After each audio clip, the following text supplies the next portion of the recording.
ಈ ಜಗತ್ತಿನಲ್ಲಿ ಬಹಳ ದೊಡ್ಡದು. ಹಾಗಾಗಿ ಗಂಗನೇಶ್ವರನ್ನ ತೇರೊಳಗೆ ಮ್ಯಾಗ ಕುಂದರ್ಸಿ ಎಲ್ಲರನ್ನು ಮ್ಯಾಗ ಕುಂದರ್ಸಿ ಎಲ್ಲರನ್ನು ನೋಡಿ ಆಶೀರ್ವಾದ ಮಾಡಲಿ ಎನ್ನುವಂತ ಕಾರಣಕ್ಕೆ ಆ ತೇರು ಹೊಂಟಾಗಿ ನಿಮ್ಗೆಲ್ಲರಿಗೆ ಕೇಳ್ತೀನಿ. ನಮ್ಮ ಜೀವನ ಹೇಗಿರ್ಬೇಕು ಅಂದ್ರೆ ಜಾತ್ರೆ ಮಾಡುವಂತ ಟೈಮ್ದೊಳಗೆ ತೇರು ಹೊಂಟೈತಂದ್ರೆ ಕಾಲಿಲ್ಲಾದಂತ ಮನುಷ್ಯನ ಸಹಿತ ಯಾವ್ದಾದ್ರು ಒಂದು ಸಪೋರ್ಟ್ ತಗೊಂಡು ಎತ್ತು ನಿಂತು ಕೈಯಾಗಿರುವಂತ ಉತ್ತತ್ತೆಯನ್ನು ದೇವರಿಗೆ ಒಯ್ಯಬೇಕಂತ ನಾನು ವಿಚಾರ ಮಾಡ್ತಾರೆ. ಹೊರತಾಗಿ ತೇರು ಹೊಂಟಾಗಿ ಯಾರು ಕಾಲು ಹಾಕೊಂಡು ಕುಂದಿರೋದಿಲ್ಲ. ಕಾರಣ ಏನು ಅಂತಂದ್ರ ಆ ತೇರೊಳಗ ಭಗವಂತ ಕುಂತಾನ ಅನ್ನುವಂತ ನಂಬಿಕೆ ಇಟ್ಟುಕೊಂಡು ಎಂತಹ ನಿಶ್ಶಕ್ತನಿದ್ರು ಸಹಿತ ತೇರು ಬಂದು ಹೋಗೋ ಟೈಮ್ ಮಟ್ಟ ಎದ್ದು ನಿಲ್ಬೇಕಂತ ತಿಳ್ಕೊಂಡು ಮಲ್ಕೊಂಡ ಅವನು ಹೇಗೆ ಎದ್ದು ನಿಂದಿರ್ತಾರಲ್ಲ ಹಂಗ ಆ ತೇರು ಹೋಗೋ ಮುಂದೆ ಜನ ಹೇಗೆ ಎದ್ದು ನಿಂತ ಗೌರವ ಕೊಡ್ತಾರ ಹಂಗ ಇದು ಶರೀರ ಅನ್ನುವಂಥದ್ದು ಸಹಿತ ಒಂದು ತೇರ ಇದ್ದಂಗ ಆ ತೇರು ಹೊಂಟಾಗಿ ಎಲ್ಲ ಎದ್ದು ನಿಂತು ಹೆಂಗ ಗೌರವ ಕೊಡ್ತಾರ ನೀನು ಓಣಿ ಒಳಗೆ ಹೊಂಟಾಗನು ಸಹಿತ ಹಂಗ ಎದ್ದು ನಿಂತ ಗೌರವ ಕೊಡು ಹಂಗ ಬದುಕಬೇಕ ಹೊರತಾಗಿ ಮತ್ತೆ ನೀ ಬಂದು ಗುಡ್ಲೆಲ್ಲ ಹಾಕೊಂಡು ಒಳಗೆ ಹೋಗುವಾಗ ಬದುಕಿದ್ರೆ ಆ ಬದುಕು ನೀನು ಬದುಕಾಗಕ್ಕೆ ಸಾಧ್ಯ ಇಲ್ಲ. ಹಾಗಾಗಿ ಆ ತೇರಿಗೆ ಅದ್ಭುತವಾಗಿರ್ತಕ್ಕಂಥ ಒಂದು ಶಕ್ತಿ ಇರ್ತದೆ. ಎಲ್ಲರೂ ತೆಗೆದುಕೊಂಡು ಹೋಗಿ ಮೂಲ ಸ್ಥಾನದಿಂದ ಪಾದಗಟ್ಟಿ ಮಠ ಕರ್ಕೊಂಡು ಹೋಗಿ ಪಾದಗಟ್ಟಿಯಿಂದ ಹಳ್ಳಿ ಕರ್ಕೊಂಡು ಬಂದ್ರು ಅಂದ್ರೆ ಆ ಜಾತ್ರೆ ಮುಗೀತು. ಮನುಷ್ಯನ ಜಾತ್ರೆ ಎಷ್ಟು ವರ್ಷದ ಅಂತ ಮಾಡಿ ನೀವು ಇಲ್ಲಿ ಕುಂತವ್ರು ಎಲ್ಲರೂ ಕೇಳ್ತೀನಿ ನಾನು, ಮನುಷ್ಯಗೆ ಆಯುಷ್ ಎಷ್ಟು? ಮನುಷ್ಯಗೆ ಆಯುಷ್ ಎಷ್ಟು ರೀ? ನಿಮ್ಮನ್ನ ಕೇಳಕತ್ತೀನಿ ನಾನು, ಬರೀ ನೀವು ಕೊಟ್ಟದವ್ರಿಗೆ ಒಬ್ರು ಯಾರು ಹೇಳಕತ್ತೇನಿಲ್ಲ ನೀವು. ಯಾಕಂದ್ರೆ ನಿಮ್ಗೆ ಗೊತ್ತಾಗ್ಬಿಟ್ಟೈತಿ ಪರಮಾತ್ಮ ಬರ್ದಾನ 100 ಇಯರ್ ಅಂತ, ಆದ್ರೆ ಬೆನ್ನ ಮೇಲೆ ಒಂದು ಸಿಕ್ಕ ಹೋಗ್ತಾನ ನೋ ಗ್ಯಾರಂಟಿ ಅಂತ. ಯಾವಾಗ ಹಾರ್ತವ ಹೇಳಕ್ ಆಗೋದಿಲ್ಲ. ಹಾಗಾಗಿ ಅವ ಕೊಟ್ಟ ಆಯುಷ್ಯವನ್ನ ಇಷ್ಟಾತ್ಮದ ಹೂ ನಮ್ಮ ತಲೆ ಮೇಲೆ ಹಾಕೊಂಡು ಬಂದಿರಲ್ಲ, ಇಷ್ಟೆಲ್ಲ ಹೂ ದೇವರಿಗೆ ಹಾಕ್ತಿರಲ್ಲ. ಹೂ ಯಾವುದಕ್ಕೂ ಬೇಡ, ಹೂ ಎಲ್ಲದಕ್ಕೂ ಬೇಕ. ಹುಟ್ಟದಾಗಲೂ ಹೂ ಬೇಕು, ಮದುವೆ ಆದ್ರೂ ಹೂ ಬೇಕು, ಸತ್ತ ಮೇಲೆ ಹೂ ಬೇಕು, ಎಲ್ಲದಕ್ಕೂ ಹೂ ಹಾಕ್ತಾರೆ. ಯಾಕೆ ಹೂ ಹಾಕ್ತಾರೆ ಅಂತಂದ್ರೆ ಇಷ್ಟ ವಿಚಾರ ಮಾಡ್ಕೊಡ್ರಿ. ಒಬ್ಬ ಹೂವಿನ ಬಗ್ಗೆ ಒಂದು ಚಲೋ ಹಾಮನಾಯಕ್ ಅನ್ನುವಂತ ನವೋದಯದ ಕವಿ ಒಂದು ಚಲೋ ಮಾತನ್ನ ಹೇಳ್ತಾನೆ.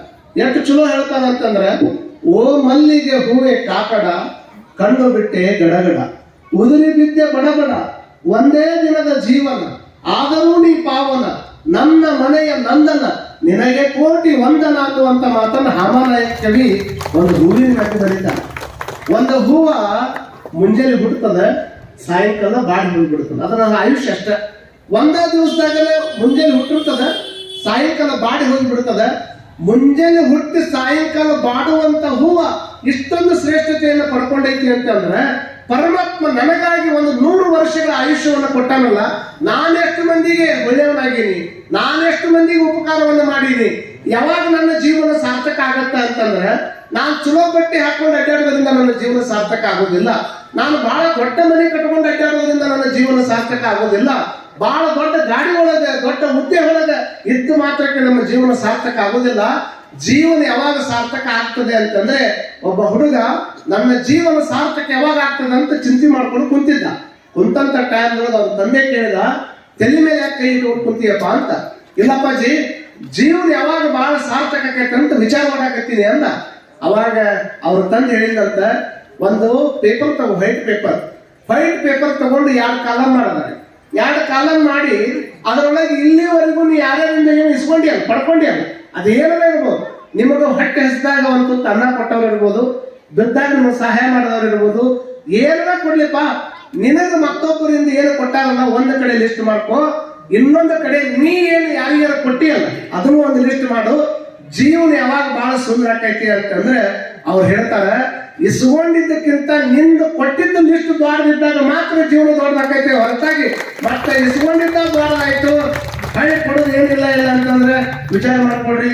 ಇಲ್ಲಿ ಕಲ್ಮೇಶ್ವರ ದೇವಸ್ಥಾನಕ್ಕೆ 3 ಗತಿ ಬೆಳ್ಳಿ ಕವಚ ಮಾಡ್ಬೇಕು, ಮುಂದೆ ಪಾದಕ್ಕೆ ಮಾಡ್ಬೇಕು, ಬೆಳ್ಳಿಗನ್ನ ಕೊಡೋರು ಭಕ್ತರು ಕೊಡ್ಬೇಕು ಅಂತ ಇಲ್ಲೊಂದು ಇದ್ರಾಗ ಹಾಕ್ಯಾರ. ನಾ ಕೇಳ್ತೇನೆ ನಿಮಗೆ, ಈಗ ಇಲ್ಲಿ ಕುಂತವ್ರು ಎಲ್ಲಾರು ನಿಮಗೆ ಇಲ್ಲೇ ಮಲ್ಕಾಜ ಕುಂತಾರ, ಅವ್ರ ಕಾರ್ಪೊರೇಷನ್ಗೆ ಅದ ಮನೆಗೆ ನೀರು ಬಂದ್ರೆ ಬಿಲ್ ಕಟ್ತಾರಲ್ರಿ. ಮನೆ ನೀರು ಬಂದ್ರೆ ಬಿಲ್ ಕಟ್ತಾರೆ. ಕರೆಂಟ್ ಬಿಲ್ 200 ಯೂನಿಟ್ ಅಷ್ಟ ಐತಲ್ರಿ ಅವರಿಗೆ, ಅದ್ರ ಮ್ಯಾಲೆ ಹೋದ್ರೆ ಏನೋ ಕರೆಂಟ್ ಒಟ್ಟು ಅದಕ್ಕೂ ಬಿಲ್ ಕಟ್ತಿರಲ್ಲ.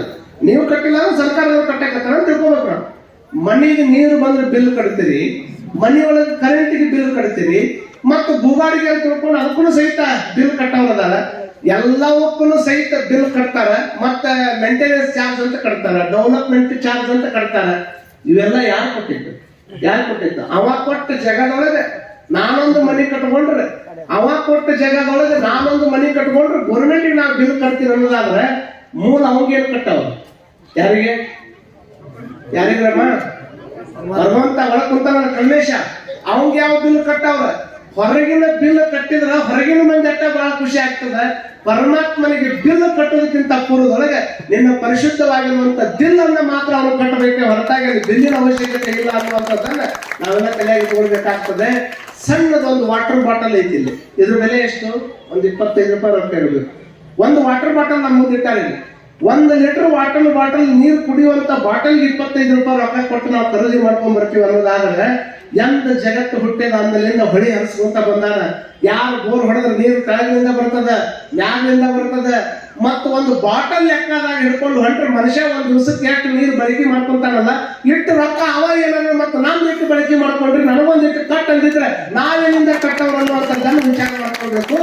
ಅದಕ್ಕಾಗಿ ಗೌರ್ಮೆಂಟ್ನೊಳಗೆ ನೀವು ದುಡಿದು ನೀವು ಆದಾಯ ಹೆಚ್ಚು ಮಾಡಿದ್ರೆ ಟ್ಯಾಕ್ಸ್ ಕಟ್ಟಬೇಕು ಅನ್ನೋದು ಹೆಂಗ್ ಗೊತ್ತೈತಲ್ಲ, ಹಂಗ ಮನೆಯಾಗಿರ್ತಕ್ಕಂಥ ಸಂಪತ್ತ ಅದರೊಳಗೆ ಉಳಿಬೇಕಾಗಿತ್ತು ಅಂದ್ರೆ ಇಂತಹ ದೇವಸ್ಥಾನಕ್ಕೆ ಒಳ್ಳೆ ಕಾರ್ಯಕ್ಕೆ ಒಂದಿಷ್ಟು ದಾನ ಧರ್ಮ ಮಾಡೋದ್ರ ಮುಖಾಂತರವಾಗಿ ಕೆರೆ ಒಳಗಿರುವಂತ ನೀರು ಉಳಿಬೇಕಾದ್ರೆ ಕೆರೆಗೆ ಒಂದು ಕೋಡಿ ಬರ್ಬೇಕಾಗ್ತದೆ. ಕೋಡಿ ಇದ್ರೆ ಅಟ್ಟ ಕೆರೆಗೆ ನೀರು ಉಳಿತಾವ, ಇಲ್ಲಾಂದ್ರೆ ಕೆರೆನೇ ಹೊಡ್ಕೊಂಡು ಹೋಗೈತಿ. ಹಂಗ ಮನೆಯಾಗಿರ್ತಕ್ಕಂಥ ಸಂಪತ್ತು ಉಳಿಬೇಕಾದ್ರೆ ಒಂದಿಷ್ಟು ಕೋಡಿ ರೂಪದಾಗ ದಾನದ ರೂಪದಾಗ ನಮ್ಮ ಸಂಪತ್ತು ಹೊರಗೆ ಹೋದ್ರೆ ಆ ಸಂಪತ್ತು ಉಳಿತೈತೆ ಹೊರತಾಗಿ ಇಲ್ಲಾಂದ್ರೆ ಆ ಸಂಪತ್ತು ನಮ್ದು ಆಗ್ಲಿಕ್ಕೆ ಸಾಧ್ಯ ಇಲ್ಲ ಅನ್ನುವಂಥದ್ದನ್ನ ನಾವೆಲ್ಲರೂ ಅರ್ಥ ಮಾಡ್ಕೊಳ್ಬೇಕಾಗ್ತದೆ. ಮನೆಯಾಗಿದ್ದು ಒಬ್ಬ ಮಗಳನ್ನ ಬ್ಯಾರೆದ್ರ ಮನೆ ಕಳಿಸ್ಬೇಕಾದ್ರೆ 100 ಸಲ ವಿಚಾರ ಮಾಡ್ತಿರ್ಲಿ, ಅವ ನೌಕರಿ ಮಾಡ್ತಾನೆ ಇಲ್ಲೋ. ಎಷ್ಟು ಕನ್ಯದ ಬಗ್ಗೆ ಇವತ್ತು ಸಮಸ್ಯೆಗಳದಾವ ಈ ಜಗತ್ತಿನಾಗ ಅಂತಂದ್ರೆ ನಮ್ಮ ಮಠಕ್ಕೆ ಬರೋದ್ರೊಳಗೆ 99% ಜನ ಕನ್ಯಾ ಆಧಾರ ಸಿಗೋವಲ್ರಿ, ನಮ್ಮ ಮಕ್ಕಳ ಕನ್ಯಾನ ಸಿಗೋಲ್ರಿ. ಇತ್ತಿತ್ತಾಗಿ ಕುಂತವ್ರು ರೈತರು ಬಾಳ ಬೈರಿದೇವಪ್ಪ ಅಂದ್ರೆ ಇಲ್ಲಿ ರೈತಾಪಿ ಮಂದಿ ಬಾಳ ಐತಿ. ನಾನು ನಿಮ್ಗೊಂದು ಕಿವಿ ಮಾತು ಹೇಳ್ತೀನಿ, ರೈತರಿಗೆ ಎಷ್ಟು ದೊಡ್ಡ ಶಕ್ತಿ ಐತಿ ಅಂದ್ರೆ ಅಂಬಾರಿ ಏರಿ ಬರುವಂತಹ ಮಹಾರಾಜನಿಗೆ ಎಷ್ಟು ಬೆಲೆ ಐತಲ್ಲ, ಆನೆ ಮೇಲೆ ಇರುವಂತ ಅಂಬಾರಿ ಮೇಲೆ ಬರುವಂತ ರಾಜನಿಗೆ ಎಷ್ಟು ಕಿಮ್ಮತ್ ಐತಿ, ಅಷ್ಟೇ ಎತ್ತಿನ ಗಾಡಿಯನ್ನ ಏರಿ ಬರುವಂತ ರೈತರಿಗೂ ಕೂಡ ಅಷ್ಟೇ ಕಿಮ್ಮತ್ ಐತಿ ಅನ್ನುವಂಥದ್ದನ್ನ ಯಾವತ್ತೂ ನಾವು ಮರೆಯೋದಿಲ್ಲ. ರೈತರಿಗೆ 4 ಕಾಂಪ್ಲೆಕ್ಸ್ ಇದ್ದವಂಗ ದೊಡ್ಡ ಜಮೀನ್ದಾರ ಅನ್ನಂಗಿಲ್ಲ. ಅವ್ರಿಗೆ ಏನಂತಾರ ನೋಡ್ರಿ, ಯಾರ ಹೆಸರಿನೊಳಗ ಹೊಲ ಇರ್ತೈತಿ ಅವ್ರಿಗೆ ಏನಂತಾರ? ಅವ್ನ ಜಮೀನ್ದಾರ ಅಂತಾರ. ಇನ್ನೊಂದು ಶಬ್ದ ಬಳಸ್ತಾರ ನೋಡ್ರಿ, ಏನಂತಾರ ಅದಕ್ಕೆ? ಲಾರ್ಡ್ ಏನಂತಾರ್ರಿ? ಲ್ಯಾಂಡ್ ಲಾರ್ಡ್ ಅಂತ ಯಾರಿಗಂತಾರ ಅಂತ ಮಾಡ್ರಿ ನೀವು. ಲ್ಯಾಂಡ್ ಲಾರ್ಡ್ ಅಂತಂದ್ರೆ ನಾನು ಸಾಲ್ಕ ಕಾಂಪ್ಲೆಕ್ಸ್ ಅದಾವ್ರಿ ಅಂತವ್ರು ಲ್ಯಾಂಡ್ ಲಾರ್ಡ್ ಅನ್ನೋದಿಲ್ಲ. ಏನೊಂದು ಬ್ಯಾಂಕ್ ಇನ್ಕಮ್ ಜಗ್ ಐತ್ರಿ ಅಂದ್ರೆ ಅಂತವ್ರು ಲ್ಯಾಂಡ್ ಲಾರ್ಡ್ ಅನ್ನೋದಿಲ್ಲ. ಸಿಕ್ಕಾಪಟ್ಟಿ ನಾವು ಪೆಟ್ರೋಲ್ ಬಂಕ್ ಅದಾವ್ರಿ, ಮತ್ತೊಂದಿಷ್ಟು ಅದಾವ್ರಿ, ಇವದವ್ರಿ, ಗಾಡಿ ಬಾಡಿಗೆ ಕೊಟ್ಟಿನ್ರಿ, ಇಂಥವ್ರಿಗೆ ಲ್ಯಾಂಡ್ ಲಾರ್ಡ್ ಅನ್ನೋದಿಲ್ಲ. ಯಾರಿಗೆ ಲ್ಯಾಂಡ್ ಲಾರ್ಡ್ ಅಂತಾರ ಅಂತಂದ್ರ ಯಾರ ಹೆಸರಿನೊಳಗೆ ಉತ್ತಾರದೊಳಗೆ 1 ಎಕರೆ ಹೊಲ ಇದ್ರು ಸಹಿತ ಅವ್ನಿಗೆ ಲ್ಯಾಂಡ್ ಲಾರ್ಡ್ ಅಂತ ಕರೀತಾರೆ ಹೊರತಾಗಿ ಅವ್ನು ಸಣ್ಣವ ಅಂತ ಕರೆಯಂಗಿಲ್ಲ. ಯಾಕೆ ಅವ್ನು ಲ್ಯಾಂಡ್ ಲಾರ್ಡ್ ಅಂತ ಕರೀತಾರಂದ್ರೆ ನಿಮ್ಗೆ ಗೊತ್ತಿರಲಿ, 1 kg ಬಂಗಾರ ನಿಮ್ ಮನೆಯಾಗಿತ್ತು ಅಂದ್ರೆ 1 kg ಬಂಗಾರ ನಿಮ್ ಮನೆಯಾಗಿತ್ತು ಅಂತಂದ್ರೆ ಇಟ್ಟು ಜಾಗದಾಗ ಇಟ್ಟು ನೋಡ್ರಿ, 1 ವರ್ಷ ಆದ್ಮೇಲೆ ಒಂದು ಗುಂಜಿನರ ಕಣ್ಣಿಗಿರ್ತೈತಲ್ಲ, ಇಟ್ಟು ಜಾಗದಾಗ ಬಂಗಾರ ಇಟ್ಟು ಅಂದ್ರೆ 1 kg ಬಂಗಾರನ ಇಟ್ಟು ಜಾಗದಾಗ ಹತ್ರ ಇಟ್ರಿ ಅಂದ್ರೆ 1 kg ಬಂಗಾರದಾಗ ಒಂದು ಗುಂಜಿ ಬಂಗಾರದಾಗ ಕಡಿಮೆ ಆಗಿರ್ತದೆ. ಆದ್ರೆ ಭಗವಂತ ಕೊಟ್ಟಿರ್ತಕ್ಕಂಥ ಲ್ಯಾಂಡ್ ಲಾರ್ಡ್ ಅಂತ ತಿಳ್ಕೊಂಡು ಹೆಸರು ಬರ್ಸ್ಕೊಂಡಿವಲ್ಲ, ನಮ್ಮ ಹೆಸರಿನಾಗಿರ್ತಕ್ಕಂಥ ಉತ್ತಾರವಾಗಿರುವಂತ ಹೊಲದಾಗ ಹೋಗಿ ಆ ಭೂಮಿ ತಾಯಿ ಹೊಟ್ಟಿ ಒಳಗೆ ಹೋಗಿ 4 ಕಾಳು ಇಟ್ಟು 4 ತಿಂಗಳು ಬಿಟ್ಟು ನೋಡು, 4 ಕ್ವಿಂಟಲ್ ಕಾಳನ್ನು ನೀನು ಕೊಡುವಂತ ತಾಕತ್ತಿರುವಂತದ್ದು ಆ ಭೂಮಿ ತಾಯಿಗೆ. ಹಾಗಾಗಿ ಲ್ಯಾಂಡ್ ಲಾರ್ಡ್ ಅಂತ ಕರೀತಾರೆ. ಅಂತ ರೈತರಿಗೆ ಕನ್ಯೆ ಸಿಗೋದು ಬಹಳ ಕಷ್ಟದ ಕೆಲಸ ಆಗ್ಬಿಟ್ಟ. ಜನರು ನೀಡ್ಸಿ ಏನಾಗ್ಬಿಟ್ಟವ ಅಂತಂದ್ರೆ ಹುಡುಗ ನೌಕರಿ ಮಾಡ್ಬೇಕು ಅನ್ನೇತು, ನೌಕರಿ ಮಾಡಿದ್ರೆ ಅಟ್ಟ ನಡೆಯಂಗಿಲ್ಲ, ಮತ್ತೆ ಅವನ ಹೆಸರಿನ ಹೊಲ ಇರಬೇಕು ಅಂದ್ರೆ ಕನ್ಯೆ ಕೊಡ್ತಾರಂತೆ ಹೆಚ್ಚಿತ್ತಾಗಿ ಮಂದಿ. ರೈತಾಪಿ ಕುಟುಂಬದಾಗ ಹುಟ್ಟಿ ನಾವೇ ಈ ಪರಿಸ್ಥಿತಿಯನ್ನು ವಿಚಾರ ಮಾಡ್ಕೊಂಡ್ಬಿಟ್ರೆ ಇನ್ನೂ ಒಂದ್ ಹೆಜ್ಜೆ ಮುಂದುವರೆದು ಹೋಗಿ ವಿಚಾರ ಮಾಡೋರದಾರ. ಅತ್ತಿ ಮಾವ ಜೀವಂತ ಇರಬಾರ್ದ್ರೆ ಅವ್ರು ಫೋಟೋದಾಗಿರ್ಬೇಕು ಅಂತ ವಿಚಾರ ಮಾಡೋರು ಹೊರಗಡೆ ಬಂದಿದ್ದಾರೆ. ಅದಕ್ಕೂ ಚಪ್ಪಾಳೆ ಹಿಡಿತಾರೆ. ಏನ್ ಹಣಿ ಬರ್ಕೋಬೇಕಾಗಿತ್ತು, ಏನ್ ಹೇಳಿದ್ರು ಚಪ್ಪಾಳೆ ಹಿಡಿತಲ್ವ ಅವರ. ಕಾರಣ ಏನು ಅಂತಂದ್ರೆ ಭಗವಂತ ನಮಗಾಗಿ ನಾ ಹೇಳಕತ್ತಿದ್ದ ಅವನ ಸೃಷ್ಟಿಯ ವೈಶಿಷ್ಟ್ಯದ ಬಗ್ಗೆ ಹೇಳಕತ್ತಿಲ್ಲ. ನಿಮ್ ಮನೆಯಾಗ ಇರ್ತಕ್ಕಂಥ ಒಬ್ಬ ಮಗಳನ್ನ ಬ್ಯಾರೆ ಮನೆ ಕಳಿಸಬೇಕಾದ್ರೆ ಆ ಮನೆ ಎಲ್ಲಾ ವಿಚಾರವನ್ನು ತಿಳ್ಕೊಂಡು ನಾವು ಆ ಮಗಳು ಬದುಕುವುದಕ್ಕಾಗಿ ಏನ್ ಬೇಕು ವ್ಯವಸ್ಥೆ ಮಾಡಿ 10 ಮಂದಿ ಕರ್ಕೊಂಡು ಹೋಗಿ ಹೊಳ್ಳ ನೋಡಿ ಬಂದು ಆ ಮಗಳನ್ನ ಕಳಿಸ್ತೀವಿ ಅಂತಂದ್ರೆ ಗುಡಿಯಾಗಿದ್ದ ಕಲ್ಮೇಶ್ ಎಷ್ಟು ನಮ್ಮ ಸಂಬಂಧ ವಿಚಾರ ಮಾಡಿರ್ಲಿಕ್ಕಿಲ್ಲ. ನನ್ನ ಮಕ್ಕಳು ಬದುಕುವುದಕ್ಕಾಗಿ ಚಲೋ ಭೂಮಿ ಬೇಕು, ನನ್ನ ಮಕ್ಕಳು ಬದುಕುವುದಕ್ಕಾಗಿ ಚಲೋ ಗಾಳಿ ಬೇಕು, ನನ್ನ ಮಕ್ಕಳು ಬದುಕುವುದಕ್ಕಾಗಿ ಚಲೋ ನೀರು ಬೇಕು, ಇಷ್ಟೆಲ್ಲ ಬೇಕಂತ ತಿಳ್ಕೊಂಡು ಅಗ್ನಿ ವಾಯು ಅಪ್ಪು ತೇಜು ಭೂಮಿ ಎಲ್ಲಾ ತಯಾರು ಮಾಡಿಟ್ಟು ಚಂದ ಬದುಕಂತ ತಿಳ್ಕೊಂಡು ನಮ್ಮನ್ನ ನಿಮ್ಮನ್ನು ತಂದಿಟ್ಟಾನಲ್ಲ. ಇದಕ್ಕರ ವರ್ಷಕ್ಕೊಮ್ಮೆ ಜಾತ್ರೆ ಮಾಡೋದೇ ಹೊರತಾಗಿ ಮತ್ತೆ ಯಾವ ಕಾರಣಕ್ಕೂ ಅಲ್ಲ ಅನ್ನುವಂಥದ್ದನ್ನ ನಾವೆಲ್ಲರೂ ಅರ್ಥ ಮಾಡ್ಕೊಳ್ಬೇಕಾಗ್ತದೆ. ಅವ ಕೊಟ್ಟು ಬದುಕನ್ನ ಹಸನಾಗಿ ಇಟ್ಕೊಂಡು ಹೋಗುವಂತಹದ್ದು. ಆಯುಷ್ಯ ಹೋಗುತ್ತಿದೆ, ಭವಿಷ್ಯ ತೊಡಗುತ್ತಿದೆ, ಕೂಡಿದ್ದ ಸತಿಸುತ್ತಲು ತಮ ತಮಗೆ ಹರಿದು ಹಂಚಿ ಹೋಗುತ್ತಿದ್ದಾರೆ. ಆಯುಷ್ಯ ಹೋಗ್ತದೆ ಇದೆ. ಹಿಂದೆ ಏನಾಗಿತ್ತು ಯಾರಿಗೂ ಗೊತ್ತಿಲ್ಲ, ಮುಂದೆ ಏನಾಗಿ ಹುಡ್ತೀವಿ ಯಾರಿಗೂ ಗೊತ್ತಿಲ್ಲ. ಬಟ್ ಪ್ರೆಸೆಂಟ್ ಇವತ್ತರ ಮನುಷ್ಯ ಹುಟ್ಟಿವಲ್ಪ ಪ್ರತಿಯೊಬ್ಬರು ಗೊತ್ತೈತಲ್ಲ. ನೀ ಯಾವ ಜಾತಿಯಾಗಿ ಹುಟ್ಟಿವಲ್ಲ ಅಂತ ಕೌಂಟ್ ಆಗುದಿಲ್ಲ ಇಲ್ಲಿ. ನೀ ಹಿಂದೆ ಏನಾಗಿದ್ದು ಯಾರಿಗೂ ಗೊತ್ತಿಲ್ಲ ಅಂದಮೇಲೆ ನೀ ಮುಂದೆ ಏನಾಗುವುದು ಅನ್ನೋದು ಅದು ಗೊತ್ತಾಗುದಿಲ್ಲ. ಇಂದರ ಮನುಷ್ಯ ಆಗಿ ಹುಟ್ಟಿವಲ್ಲ, ಮನುಷ್ಯನಾಗಿ ಬದುಕಬೇಕಲ್ಲ. ಮನುಷ್ಯನ ಮಧ್ಯದೊಳಗೆ ವಿರೋಧ ಕಟ್ಟಿಕೊಂಡು 4 ಮಂದಿ ಪುಟ್ಟಾಗ ಮಗ ಕಟ್ಟಿಕೊಂಡು ಬದುಕುವಷ್ಟು ಮಟ್ಟಿಗೆ ಆಯುಷ್ಯ ಮಾಡೋದಿಲ್ಲ. ಎಷ್ಟು ದಿವಸ ಬದುಕೋದ್ವಿ ನಾವು? ಈಗಾಗಲೇ ಎಷ್ಟೋ ಕಳೆದು ಬಿಟ್ಟಿವಿ ನಾವು. ನಿಮ್ಮ ಆಯುಷ್ಯ 70 ವಯಸ್ಸು 75 ವಯಸ್ಸು ಅಂತ ನೀವು ಕೌಂಟ್ ಮಾಡ್ಕೊಂಡ್ರೆ 75 ದಿವಸಗಳನ್ನ 75 ವರ್ಷಗಳನ್ನ ಇಂಟು 365 ಮಾಡ್ಕೊಂತ ಅಡ್ಡಾಡ್ರಿ. ಎಷ್ಟಾಕ್ಕವ? ಭಾಳ ಅಂದ್ರೆ ಒಂದು 22,000 ಚಿಲ್ಲರೆ ದಿವಸ ಆಕ್ಕವ.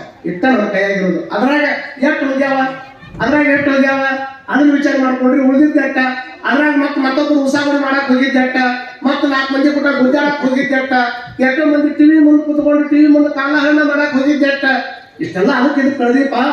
ನಿನ್ನ ಯಾವ ಕಾರಣಕ್ಕೆ ಕಳಿಸಿದ್ನಲ್ಲ ಭಗವಂತ ಇಲ್ಲಿ, ನಿನ್ನ ಯಾವ ಕಾರಣಕ್ಕೆ ಭಗವಂತ ಈ ಭೂಮಿ ಮೇಲೆ ಕಳಿಸಿದ್ನಲ್ಲ, ಅವನಿಗಾಗಿ ಎಷ್ಟು ಟೈಮ್ ತೆಗೆದಿಟ್ಟು ಬಂದಿಯಪ್ಪ ಅಂತ ಕೇಳಿದ್ರೆ ಅದ್ರಾಗ ಮಾತ್ರ ನಾವು ಜೀರೋ ಇರ್ತೀವಿ.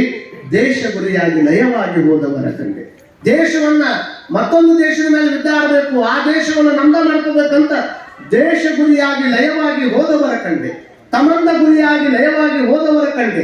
ತಮಂದ ಅಂದ್ರೆ ಅಜ್ಞಾನ, ಕತ್ತಲು ಅಂದ್ರೆ ಬೇಡದೇ ಇರತಕ್ಕಂಥದ್ದಕ್ಕೆಲ್ಲ ಮಂದ ಅಂತ ತಿಳ್ಕೊಂಡು ತಲೆ ಹಾಕೊಂಡು ಅದರಿಂದ ಅಜ್ಞಾನದಿಂದ ಹೊರಗೆ ಬರಲಾರ್ದಂಗೆ ಎಷ್ಟೋ ಮಂದಿ ತಮ್ಮನ್ನು ತಾವು ಹಾಳು ಮಾಡ್ಕೊಂಡ್ಬಿಟ್ಟಾರ. ನೀ ಗುರಿಯಾಗಿ ಹೋದವರ ಆರನ್ನು ಕಾಣುವ ಈಶ್ವರ. ನೀ ಬೇಕಂತ ಹೋದವರೆಲ್ಲರಪ್ಪ. ಈ ದೇವಸ್ಥಾನಕ್ಕೆ ಹೋಗೋರೆಲ್ಲ ಇಷ್ಟು ಮಂದಿ ಕುಂತಿರು ಬೈರಿ ದೇವ್ರ ಪಕ್ಕದವರು. ಬಹುತೇಕ ನಿಮ್ಗೆ ಕುಂತವ್ರಿಗೆಲ್ಲ ಕೇಳ್ತೀನಿ ನಾನು. ಕರೆ ಹೇಳ್ಬೇಕು, ಸುಳ್ಳು ಹೇಳ್ಬಾರ್ದು. ಎಲ್ಲ